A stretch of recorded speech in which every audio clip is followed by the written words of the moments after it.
The morning I found the empty house, I still had his key on my keyring. I hadn't taken it off, because some part of me still believed there'd been a mistake that Marcus wouldn't do this to me. But the paperwork on my kitchen counter said otherwise. My name was gone from the deed. My girlfriend's number was disconnected, and the man I called my best friend for 14 years was already 3 states away, living in the house that used to be mine.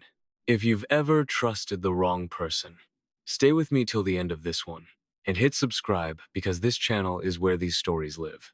And you won't believe how far this one goes. 3 months earlier, none of this seemed possible. Marcus Reyes and I met in college, roomed together for 2 years, and stayed close for a decade after that. When his lease fell through in March, I didn't hesitate. I told him to bring his bags over, stay as long as he needed. 1 week, he said, just until he found a new place. I owned my house outright, inherited it from my grandfather. Paid off, no mortgage, no strings. I worked long hours at a logistics firm downtown. My girlfriend, Claire, worked from home most days. Marcus was easygoing, funny, the kind of guy who fixed the leaky faucet without being asked and left the fridge stocked with beer for us both. Claire liked him. I liked having him around. The house fell fuller. 1 week became two. Two became a month. I never pushed him to leave, because he always had a reason, a job interview that fell through, a landlord who wouldn't return calls, a background check that was taking longer than expected. Every excuse sounded reasonable on its own. It was only looking back that I could see how neatly they lined up, one after another, always just enough to buy him another few weeks under my roof. I believed every word. By the second month, small things started shifting, though I barely noticed at the time.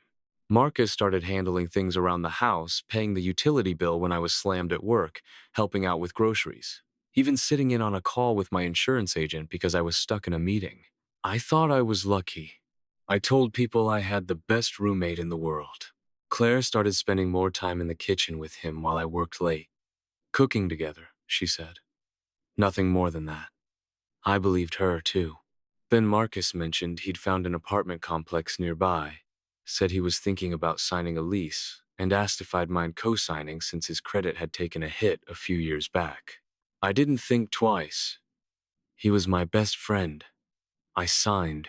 If you're starting to see where this is going, drop a comment with the moment you knew, because I promise you, I didn't see it until it was already too late. The call came from my bank in early June. A large withdrawal request, flagged for verification, tied to a joint authorization I didn't remember approving. I drove straight to the branch. The manager showed me a form with my signature on it, a signature I didn't recognize as mine, though it was close enough to pass a glance. Marcus had added himself as an authorized user on one of my accounts months earlier, back when he'd helped me sort out a billing dispute. I'd signed something that day. I just never read it closely. $12,000 had moved out over 6 weeks, in small enough amounts that I never noticed on my statements. I confronted him that night. He didn't deny it right away. He explained it, calmly, like he'd rehearsed it. He called it a loan, said he'd pay it back the second his new job cleared payroll, said I was overreacting. And because he'd never lied to me before that I knew of, I wanted so badly to believe him that I let it go. That was the mistake that cost me everything. 2 weeks later, Claire told me she needed space. She moved out to stay with her sister and think things through. I didn't know then that her sister lived 2 states away, in the same city where Marcus's new apartment complex happened to be. I found out because a mutual friend sent me a photo of Claire and Marcus at a restaurant, laughing, sitting far too close for two people who supposedly barely knew each other outside of my kitchen. I called Claire. She didn't deny it. She said feelings had developed over the months he'd stayed with us, and that she hadn't meant for it to happen, and that she was sorry. But she wasn't sorry enough to stop. I kept thinking about all the small moments I dismissed, the two of them exchanging looks I told myself meant nothing. The nights Marcus offered to keep her company while I worked late. The way Claire had started asking fewer questions about my day and more about his plans. None of it had seemed like evidence at the time. It just seemed like life. I was still processing all of that when the second call came, the one about my house. This is the part where it gets worse than you're expecting.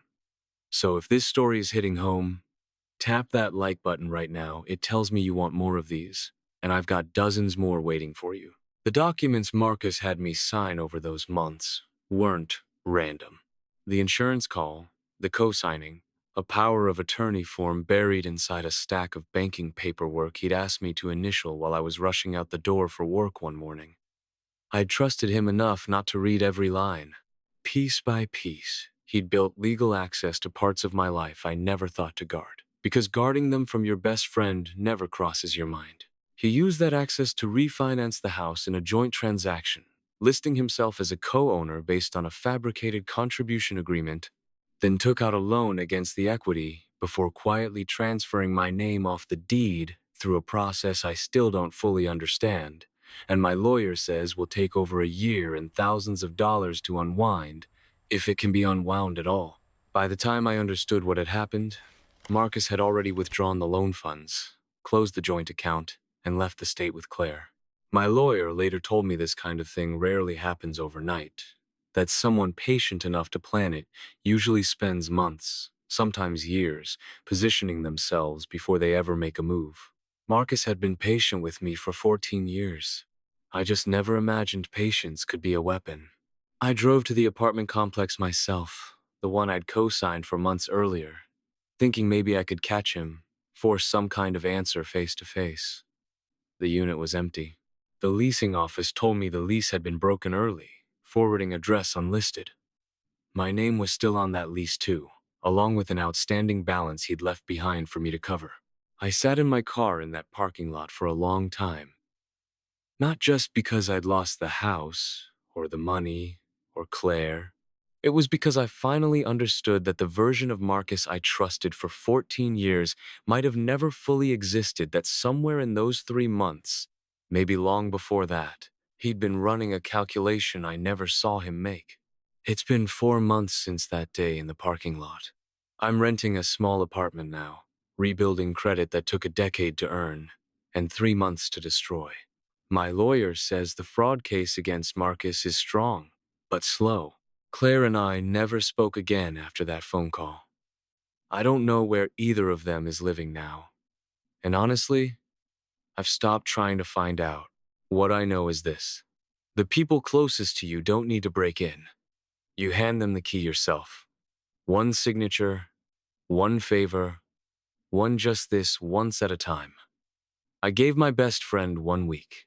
It took him 3 months to take everything I had.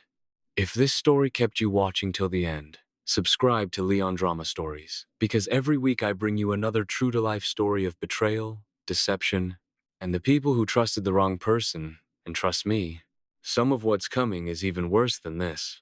I'll see you in the next one.